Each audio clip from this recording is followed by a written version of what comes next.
যেনেধৰণে আমি যদি কম্পিটিশ্যন পাওঁ, আমাৰ ল'ৰা ছোৱালীখিনিয়ে এনেধৰণৰ কম্পিটিশ্যন পালে তেওঁলোকৰ ভৱিষ্যতৰ বাবে ডাঙৰ এটা ৰাস্তা খুলিব বুলি মই ভাবোঁ।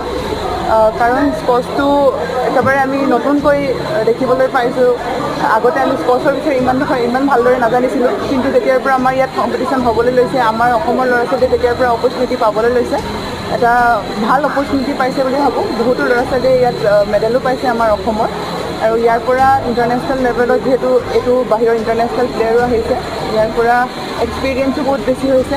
অনাগত টাইমত আৰু ভাল কম্পিটিশ্যন পাবৰ কাৰণে সক্ষম হ'ব, আৰু ইণ্টাৰনেশ্যনেল লেভেলত খেলিবৰ কাৰণে অলিম্পিকলৈ যাবলৈ যাতে এই কম্পিটিশ্যনৰ পৰা চান্স পাব বুলি মই ভাবোঁ।